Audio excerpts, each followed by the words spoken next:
Welcome to Happy Talks with Dr. Alice and Donovan. Dr. Alice Fong is a holistic naturopathic doctor and founder of Amour de Soi Wellness, and Donovon Jenson is a software engineer and founder of HowToHappy.com. Together, they're out to cause more happiness in the world. Hello, everyone. Welcome to Happy Talks. My name is Dr. Alice, and this is my awesome co-host, Donovan. And today I have a special guest, Adam Aronovich. He is a mental health practitioner and researcher working with Amazonian traditional medicines. So please welcome Adam. Thank you so much for joining us today. Yeah, thank you for having me. It's my pleasure to be here and sharing a little bit of my work. Yeah, we're excited to hear about that. So let's just dive in, and why don't we start by you telling us a little about your story and what led you to doing the work that you're doing? Yeah, sure. I mean, I think first of all, I just want to say English is not my first language. So okay, no worries. I do make an effort to open my mouth a little bit more than usual so people can understand when I'm articulating things. Mm-hmm. But at any point you can ask me to just slow down or try a little bit more. Sure.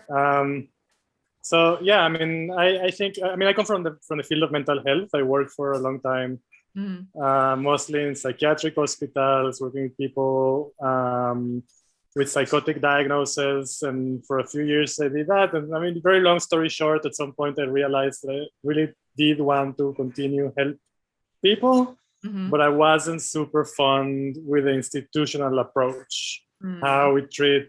The whole approach to mental health in the West seemed to me not ideal, in the sense that it's based on both, the for-profit medical model that doesn't necessarily always incentivizes individual and collective benefits, but also just the limits of it.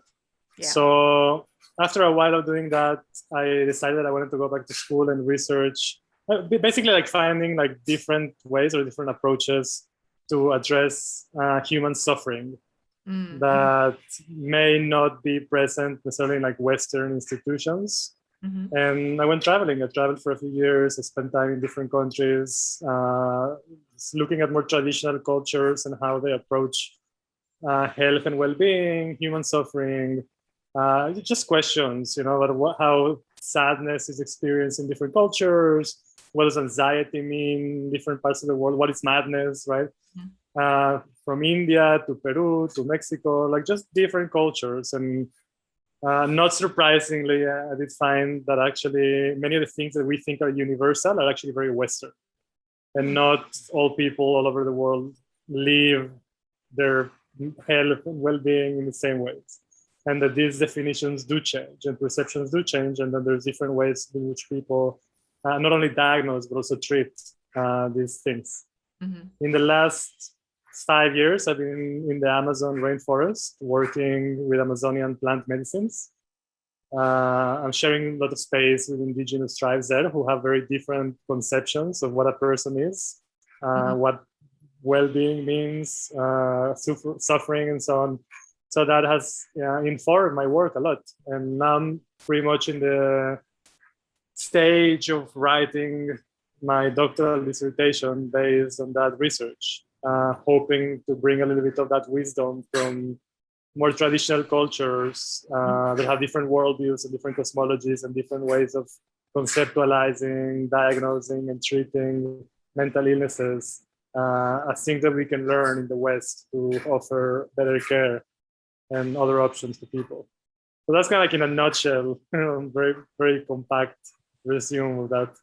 Yeah, I think that's super interesting. And I'm sure there are many, many points that we could dig into. I think maybe the first one that I'd be curious about is sort of, if you're doing a whole PhD on it, it's probably going to have to come at a very high level. But what are some of the differences that you see between, some of the different places you've been, or, if the bulk of your work has been focused on sort of the Amazonian cultures and whatnot?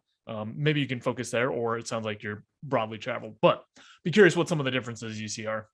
Yeah, I think one of the main differences is that in the West, most of the mental health care that we have is symptomatic. We tend to treat the symptoms as opposed to the root of the issue. This is something that we don't really know very well how to do. And also there aren't many incentives to really do that. I mean, psychiatry, for example, the way that psychiatry is set up as part of the medical industrial complex has an incentive to help people to some extent, but still keep them as long-term clients. So there's like more of an incentive to treat symptoms rather than root causes of many of the diseases. And in many ways also like pathologize more and more aspects of the human experience, which may not necessarily need to be pathologized. Yeah, so I mean, with every new edition, we have the DSM in the West, which is kind of the diagnostic manual, which is pretty much like the Bible of like different diagnoses that a person can get. Like with each edition, it expands. So pretty much anybody can find themselves in one or two or three categories depending on their needs. So a big part of what we're doing is that we're increasingly pathologizing more and more aspects of what it means to be human. And many of these things are not necessarily pleasant, but doesn't mean that they're pathological either. They just mean that that's the part of the wider range of the human experience. Like grief, for example, right? Like a person experiences like a heavy loss, like a close family member or somebody that they love that passes away, and there's a natural process of grief.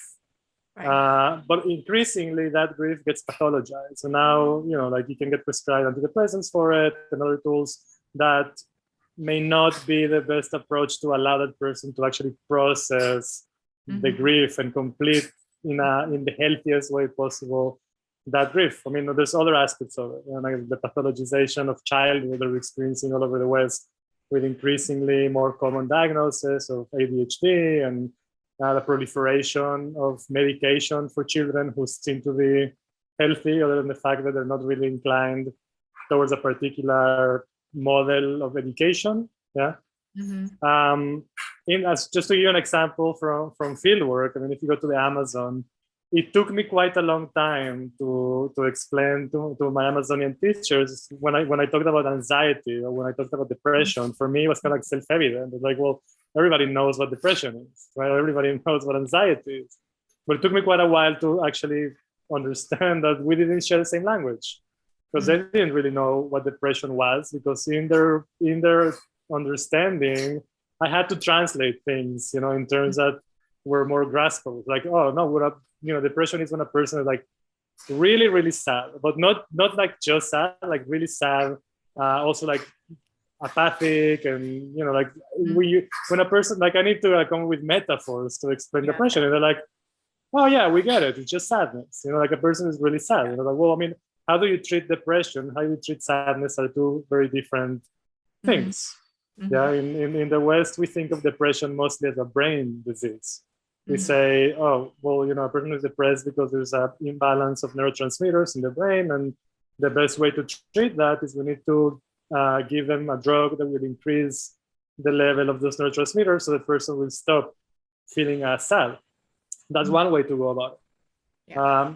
In the Amazon, they don't really resort to medication as much because, one, they don't really have access to all of those things as we do, but also because in their worldview, when a person is very, very sad, the first thing that they do is that the community embraces them, right? Like they have a much less individualistic outlook on things. They're like, if a person is very sad, they don't immediately default to say, oh, like that person is sad because something is wrong with them, or something is wrong with their brains, or something has happened. They're like, oh, that person is sad maybe because their families are away, or they're not being like held enough by their community, or what we need to do is just include them more in our activities and make sure that they're eating. So, like some of the women of the community will make sure to make food for them every day. People will go and talk to them, entertain them. It's a much more communal, active participation in that person's health, because the basic understanding in these sort of communities is that health and well-being are not necessarily an individual responsibility. They're a collective responsibility. Yeah. And everybody in that community is responsible for the well-being of each other. So there's much less of an incentive to individualize and pathologize these experiences, but rather there's much more incentive to mobilize the community to help that person. Yeah. Anxiety is very similar. Anxiety took me a long time to explain anxiety. Like by the end of it, we came to an understanding that anxiety is just exaggerated worry. Like the way that I would explain anxiety, like that person just worries too much, and he's worrying too much about things that perhaps he shouldn't be worrying about because it's useless to worry about those things. Right. It's just like fantasy scenarios that are neurotic, right? But we don't really have control over it.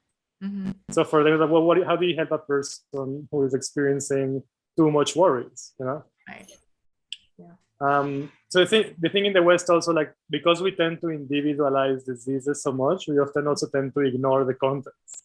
Like oh, like that person is just experiencing anxiety, so we need to medicate them.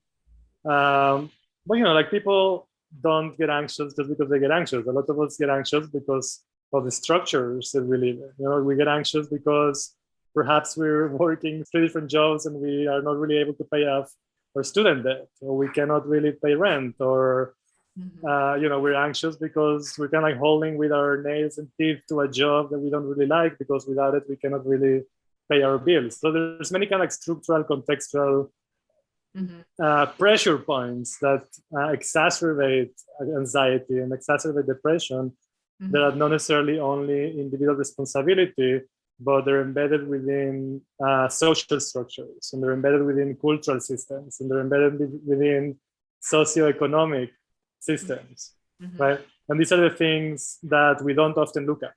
You know, like, oh, like maybe our socioeconomic model actually does have an impact on how people perceive themselves and worry about things. And, you know, like we are depressed for all sorts of different reasons. You know, like in our generation, we also have to take into account existential and environmental factors. You know, because one of the main things that Indigenous people are very clear about, again, it's not only about the interdependent nature of the human community, but also they're very well embedded within their environment, right?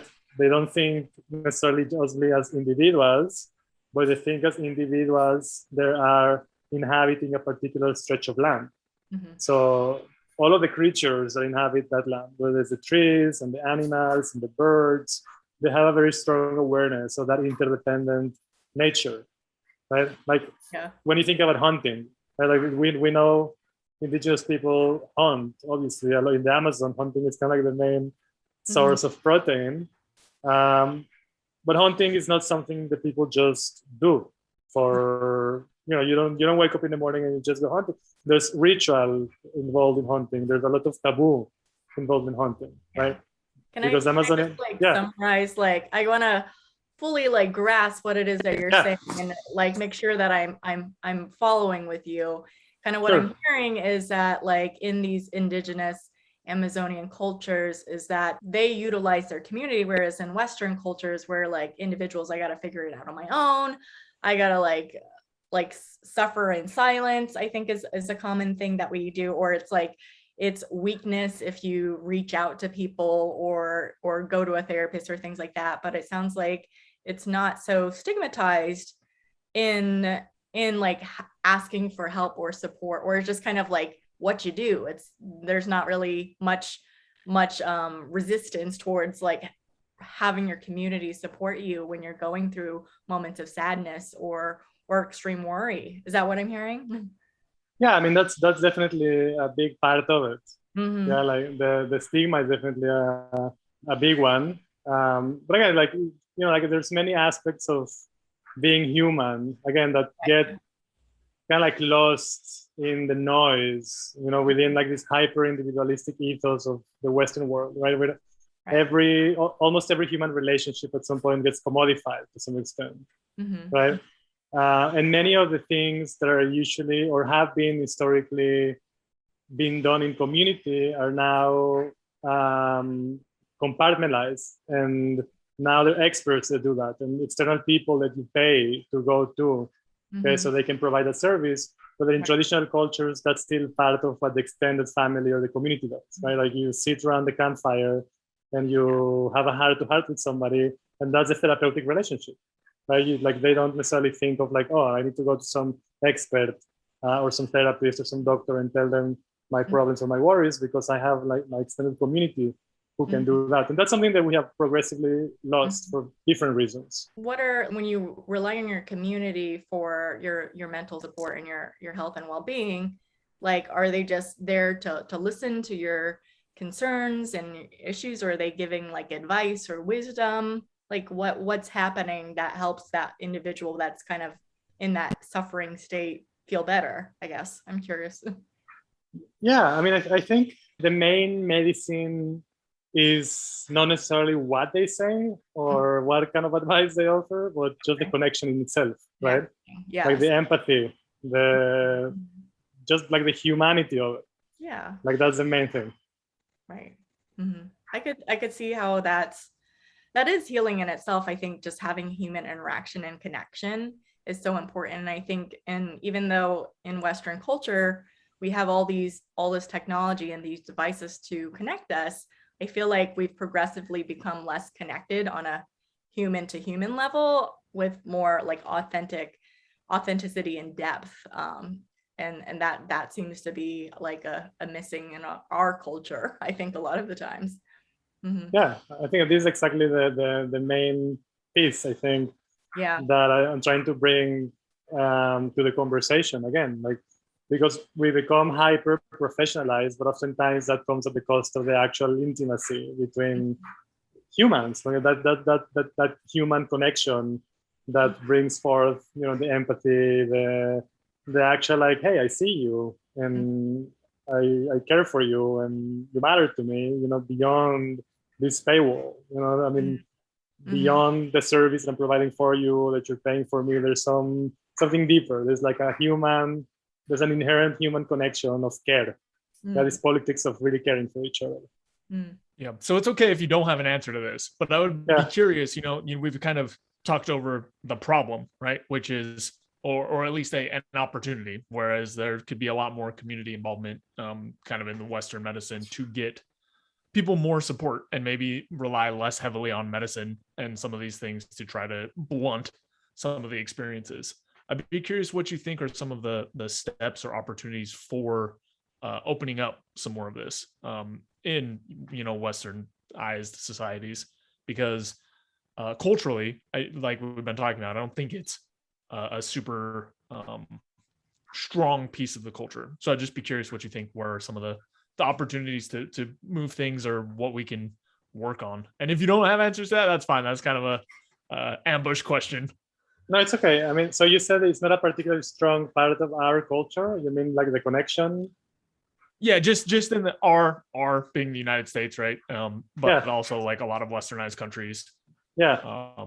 It's just a weaker piece of the culture. Like, so for example, if someone's depressed, you may have one or two very close people, and this is a very generic example, but you may have one or two very close people who try to help a little bit. But then it's not going to be long before they go, okay, you should go out to, like you were talking about, some sort of specialist. You should pay for the help you need.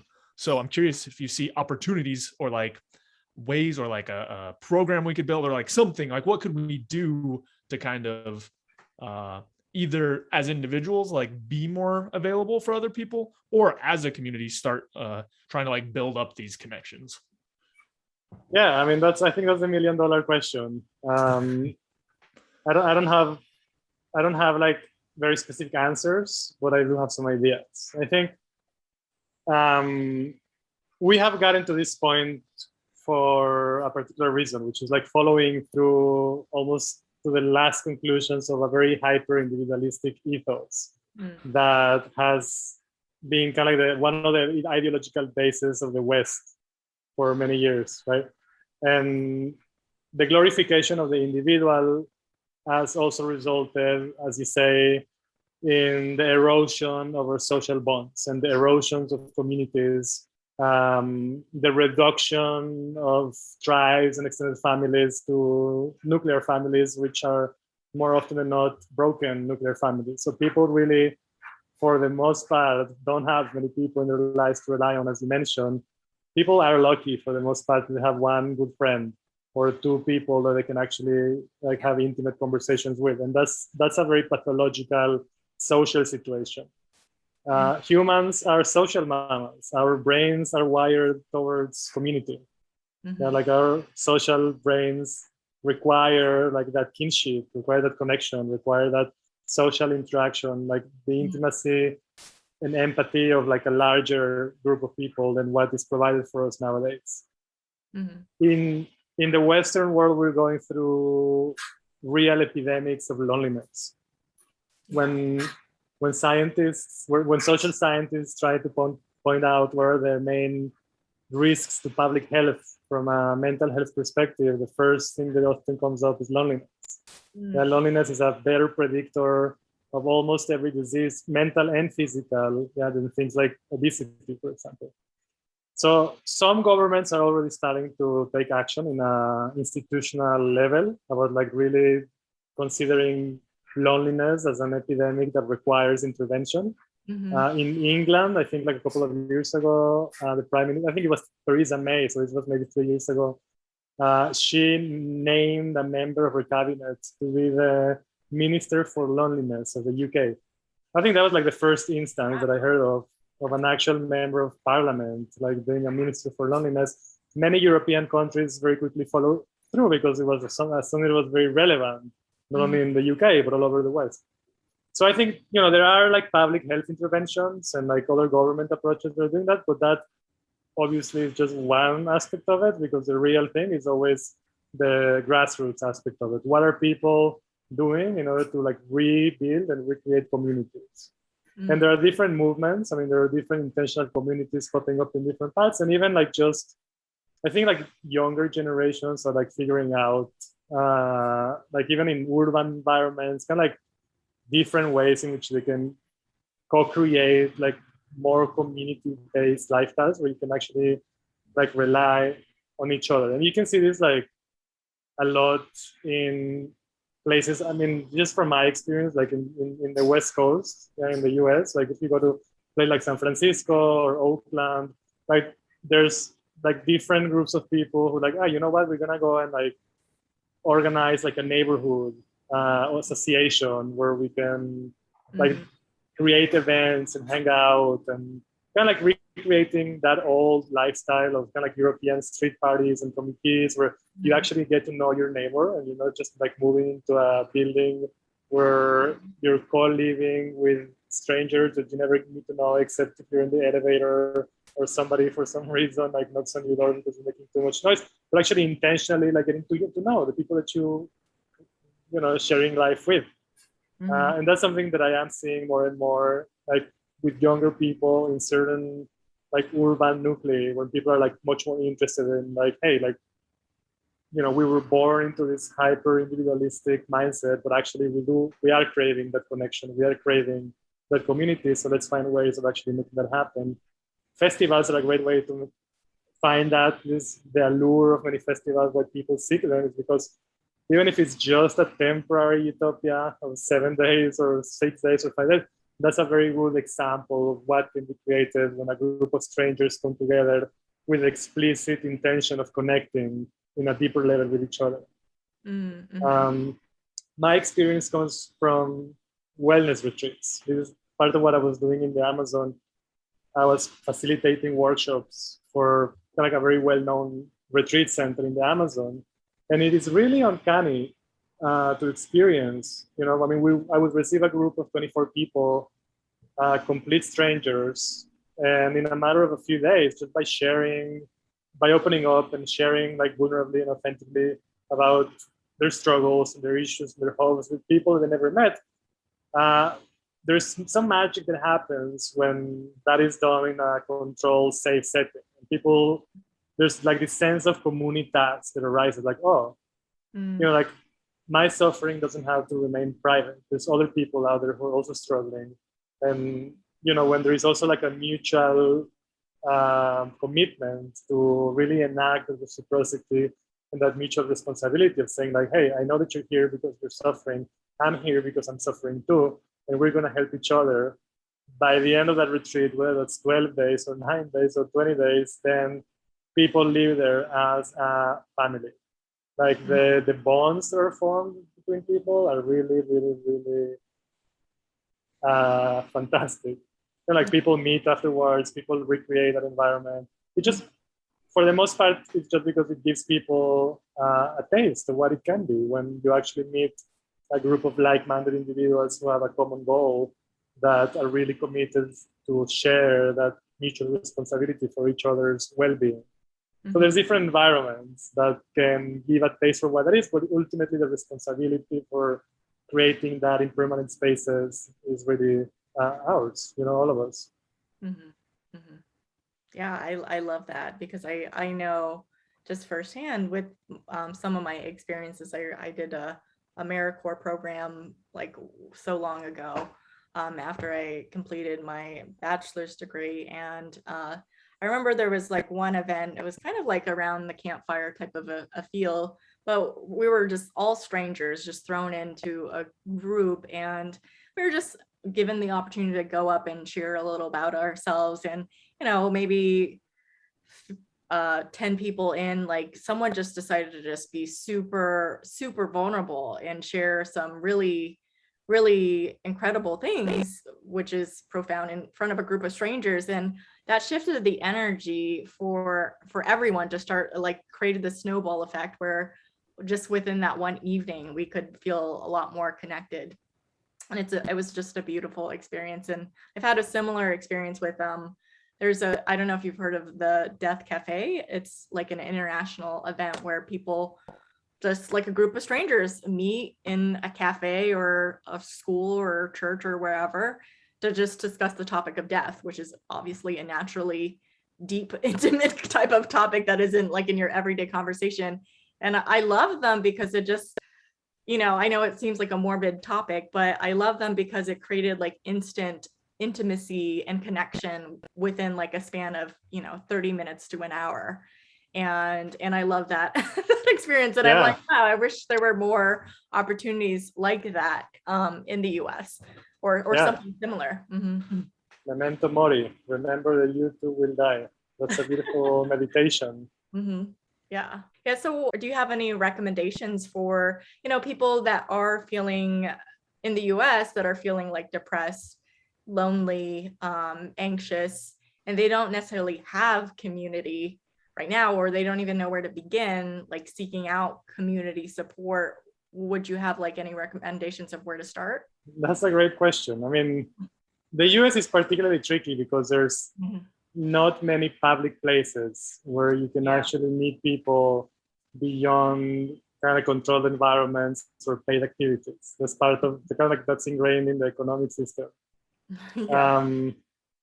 But I guess there's still a lot of possibilities. Like there's meetup groups, for example, where you can find like-minded people who share similar interests, and then go and meet up. There's a lot of support groups that are online, and I mean, online is not necessarily the best substitute for the actual oxytocin and intimacy of a real connection, but it's a very good place to start to find people who are like-minded and like maybe create some other connections.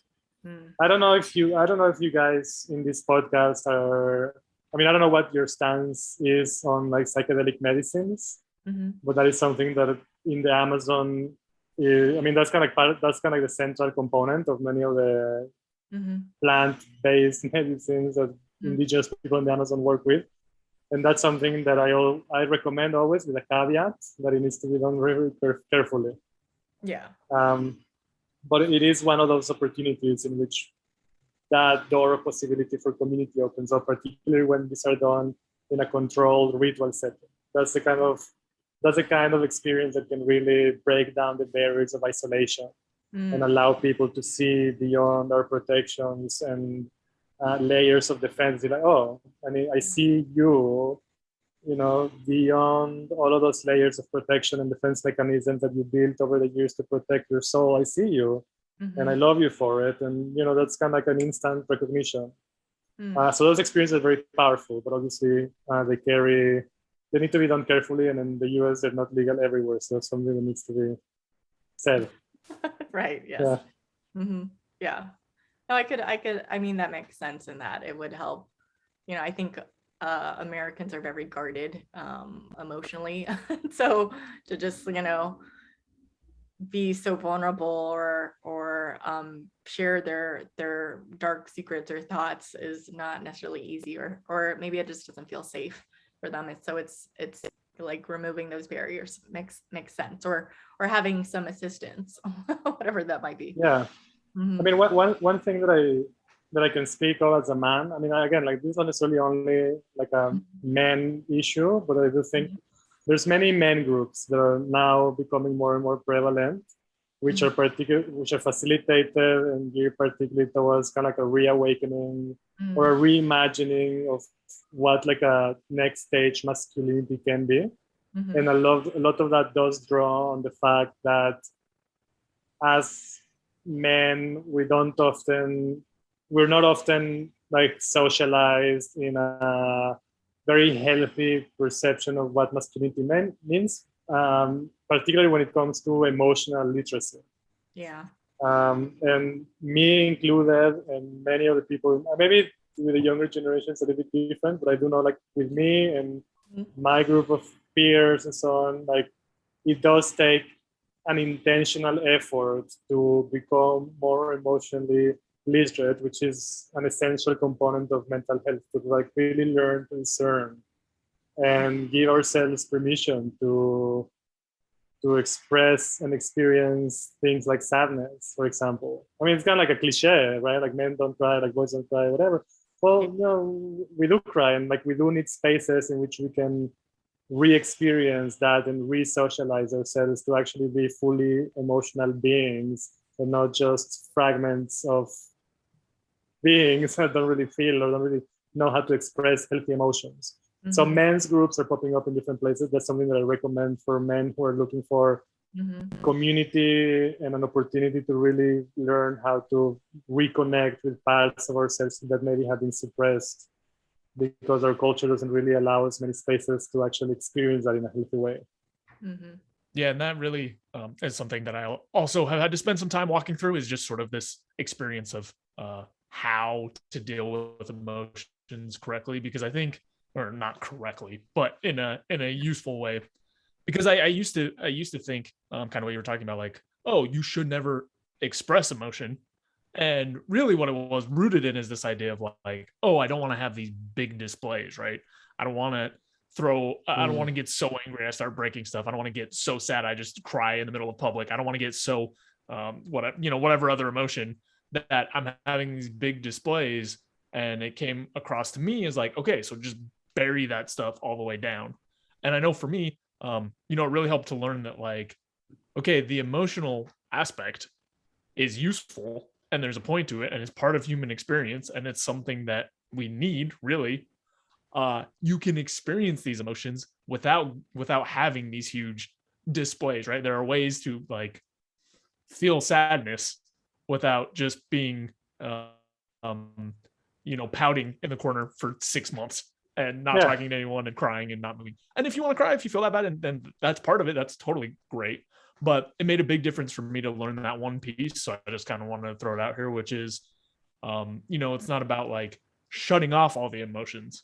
It's about finding ways to process and live with them and then react to them in the way that you want, whatever that may be. Anyway, going back a couple steps, you mentioned psychedelics, and I would be curious what sort of, you said you did some like work with them there. I'd be curious what sort of transformations you've seen or what sort of interactions you've seen people have with them, because I know there has been some promising research on using them to help fight some things like depression and whatnot. And then there has been a long period of it being very, very outlawed in the United States, at least. And then a more recent period of some more research and studies starting to come back into light. So I would be curious to dig a little bit more onto that aspect of your experience and background and just hear a little bit more about what you've seen. Yeah, so I mean, my doctoral research is precisely on the therapeutic potential of a brew that is called ayahuasca. Ayahuasca is the center, or at least one of the main components of many different Amazonian medical traditions. It's a mixture of primarily two plants that has been used for at least many centuries in the Amazon rainforest, and still is a very big and important part of Amazonian cosmologies. And ayahuasca is psychoactive or psychedelic in the sense that it is a very embodied experience that is very multidimensional. And the phenomenology of the experience is something that is very unpredictable. So it can take many shapes and forms depending on where that person is at. So it can be like, like we've been talking about, like emotional awakenings. That's one of the common experiences. Like ayahuasca can very well like facilitate that emotional awakening. So it's very useful for people who are in complicated grief processes, for example. People who are repressing grief or unable to connect with grief, or for some other reason, like not really being able to complete a healthy grieving process. This is one of the research projects that I was involved with, that actually we have papers already published in kind of impact journals, the therapeutic of ayahuasca in treating grief. So I'm using this as one example. And yeah, and so ayahuasca can often facilitate for that person an emotional opening to be able to connect with that grief or to process that grief in a way that is beneficial. So, like the emotional component is one thing. There's another component which is more epistemic, which relates to how we process information or how we acquire knowledge about the world, which is something that I think is shared by many psychedelics. I mean, you kind of go oftentimes hear that cliche like, oh, psychedelics will open your mind, or psychedelics will kind of expand your awareness. I mean, those things are true in the sense that psychedelics oftentimes do provide a different perspective or a different outlook on things that allows our minds to process information a little bit differently. Yeah, so it gives us kind of like a multifocal perspective on many on like different issues that we have. So it can be very useful in the sense of like just expanding the possibility of what the world can be like for people, right? Particularly for people who have like a narrower vision of what the world is like. People who have maybe grew up in very restrictive households or very strict metaphysical doctrines, and then psychedelics can oftentimes kind of like break through that programming and allow people to see a wider picture of the world. So like, oh, maybe there's more to it than I thought. And that awareness of maybe there's more to it than I thought is already very healing for people, because it provides a much wider framework to work with in trying to solve problems or eliciting growth and so on and so forth. One very important aspect of ayahuasca is that ayahuasca is embedded within the cosmologies and worldviews of Amazonian people, which are very different than the ones that we have in the West. And I think this is what I started to say beforehand, and now we come full circle to it. Because in the West, we have obviously a very materialistic worldview. Yeah, our world is made of atoms, and whatever we call spirit is relegated to a second plane, if at all. Yeah, our world is made of atoms, made of objects. Everything has to be tangible, evidence-based, and there's nothing wrong with that. Yeah, except oftentimes it misses the subtler aspects of phenomenology, which is like the human experience. Because most of us do have an intuition, yeah, that there's something beyond just matter to some extent. In Amazonian cultures, that's a given, yeah, because Amazonian cultures are don't necessarily subscribe to materialistic ontologies. Yeah, their ontologies are based on spirit. Yeah, in the Amazonian world, everything is spirit. So humans are spirit, but also animals are spirit, trees are spirit, plants are spirit, rocks are spirit, rain is spirit, like everything is spirit. And what that means basically is that everything in this world, human and non-human, shares the same essence. And what that means is that every quality that humans have, everything else also has, right? So humans, we think of ourselves as being intelligent, and being intentional and having agency over the world and feeling emotions and all of those things. And for Amazonian people, those are qualities that are shared by everybody. There's human people, but there's also non-human people, right? There's bird people and plant people and tree people, wild hog people. Everybody is people, and everybody's intentional, everybody's intelligent, everybody shares the same thing, right? So I was kind of giving the example of hunting. Now, when an Amazonian person goes hunting, they're not just bringing meat back to the community, they're literally killing people, right? So you don't just kill people, there's a very strict ritual, right? And a lot of rules that go with it. So you have to connect with spirit. And let's say you want to go hunting deer, right?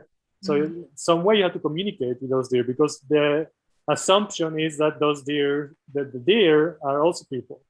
So they're also communicative, they're also intentional, they're also intelligent. You can talk to them, you can communicate with them. So you go like, hey, deer, like the human community is hungry.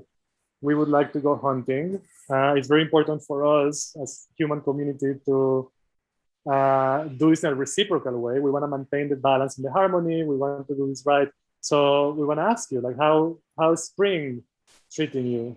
Are your women fertile? Are your offspring thriving? How many deer can we take in order to feed our community, but also ensure that you keep thriving and that your community keeps stable, right?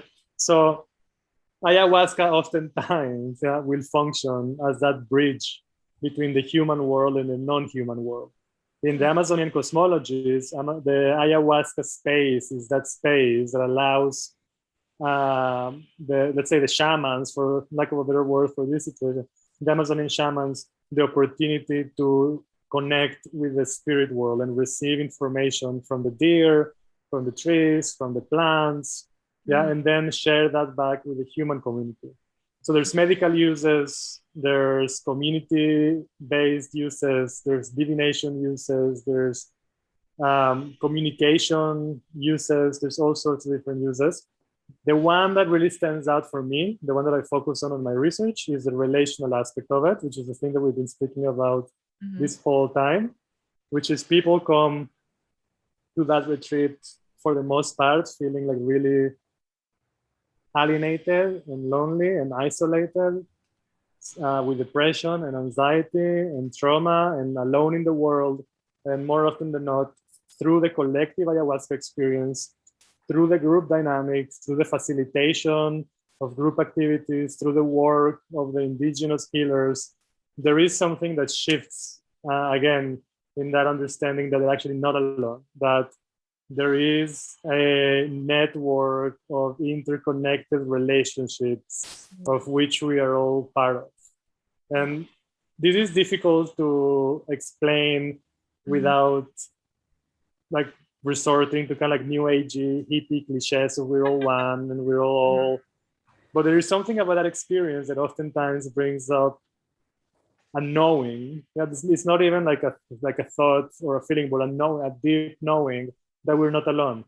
Yeah. That we are part of something much bigger, of interconnected network of beings, which includes us and includes other people, but also includes non-human people, the environment, the trees, the rivers, everything is an interconnected network.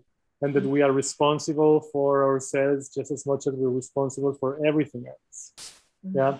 And I think this is the main insight. This is the moment where things shift and say, if I really want to be healthy, if I want to transcend my depression, if I want to be a healthy person, it's not only about me, it's about everybody else. It's about me feeling better as an individual, but me doing my part to help change structures that are violent towards me and towards other people, or doing my part towards averting ecological catastrophe. Yeah. People think, when you think about anxiety, like anxiety is not only individual, it also extends out into the world.